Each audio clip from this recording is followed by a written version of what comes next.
When I watched the Fallout TV series, I was initially stunned by the scene where the corporate heads eagerly jumped at the idea of the end of the world, with a smattering of cartoonishly evil, illogical proposals to boot.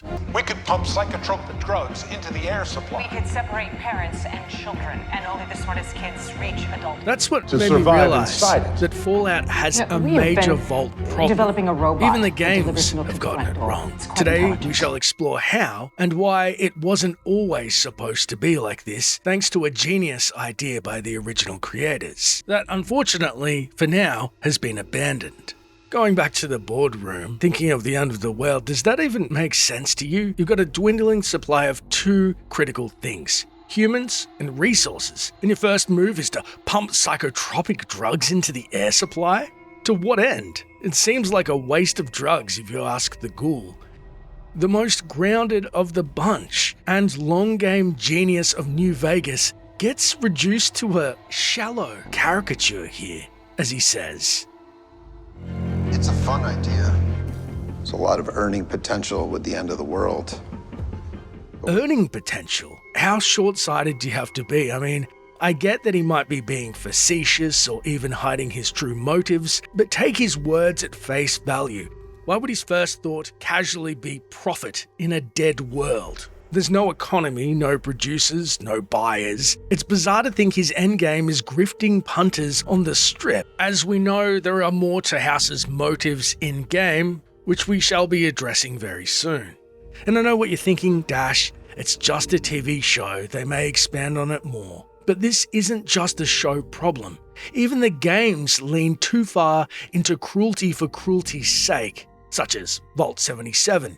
One guy's been left alone with a box of puppets. Vault 92, musicians unknowingly are subjected to white noise broadcasts that drove them mad. That's not even science, that's sadism in a lab coat. If humanity's on the brink, wouldn't the powerful be doing everything to preserve their legacy, wasting resources on chaos? I get that some vaults would be experimental, but tell me, if people are precious, why treat them like disposable lab rats with no further goal? And just to be clear, I'm not against test vaults. I get they are to test things out on humanity for control's sake, but that doesn't seem like a good enough motive to me. Now, you could argue that billionaires are lunatics, that they do treat people like cattle. Sure, but even lunatics have grounded goals. Nestle, for example, taking water from villagers. Evil, but it's a means to an end. Even Elon Musk thinks Earth is doomed, but instead of testing how many people a Tesla battery can kill while the world burns around him, he's like, you know what, screw it, I'm building a rocket to Mars. At least that's rooted in survival. It's only when I saw Tim Kane's video about the real intended purpose of vaults in Fallout that everything clicked. Today I want to talk about what my ideas were for the vaults and what their purposes were. There'd be radiation everywhere, the ecology would collapse. There basically is no Earth to come back to. And then that made me think, maybe that was the whole point. There is no Earth to come back to. The very highest levels of the US government were like, let's build a starship and take it. There's no good planets to go to in our solar system. We'll take it to nearby stars. But that will take forever. So it has to be a multi-generational starship. And the only technology we know how to build is atomic power. So we can make an atomic power plant for a starship that would last hundreds of years, but nothing else we know how to do. We don't know how to feed the crew.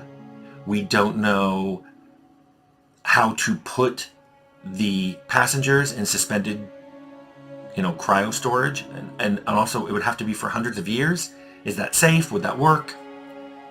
So of course, Vault-Tec director, not being the nicest person in the world, would probably have just said, why don't we use the vaults to figure out the technology we need in the ship? Here, I'll leave it to you if you can think of some of these experiments sound familiar. Well, we're going to have to grow food because the crew will have to be awake and active, and that's where the multi-generation comes in. So they're going to have food. Well, we're going to have to figure out how to grow plants really well in an enclosed environment. Oh, we also need water for them. We're going to have to make sure the water circulates well and can get purified. Oh, we're also going to have to figure out how to store the crew. We're going to have cryo chambers and see if we pull them out every few years, if there's any freezer burn going on in there. So these and many other problems were things they were trying to figure out how to do, and so they made a vault to test that. And every vault was in some sense a test, even if they were, this is our control vault. The vaults weren't about control.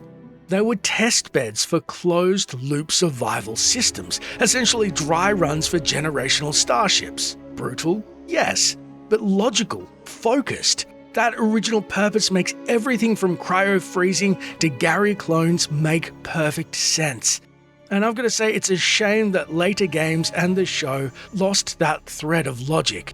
Barhouse's aspirations, as he actually echoes the motives of Tim Kane's original story. With all that money pouring in, give me 20 years and I'll reignite the high technology development sectors.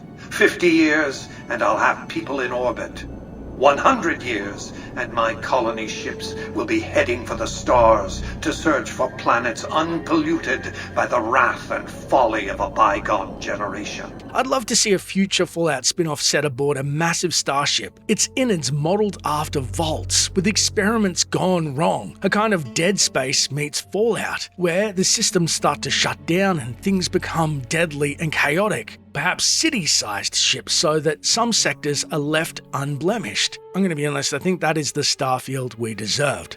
Now, it should come as no surprise that the Fallout TV series was produced and guided by Jonathan Nolan and Lisa Joy, the creators of Westworld, a show infamous for shocking twists and intricate storylines that unraveled the longer you followed them. Fallout seems to be doing the same thing. Take Hank McClane, arguably one of the most powerful individuals in the wasteland, as he casually pedals an exercise bike and watches TV while nuking Shady Sands. Yet, somehow he didn't notice his pre-war corporate nemesis waltzing right into his vault with open arms. It's not just the show, but the games too have their problems.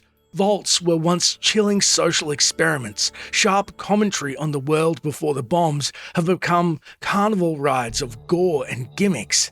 Sick little stories made to shock and be shared, but rarely have further substance.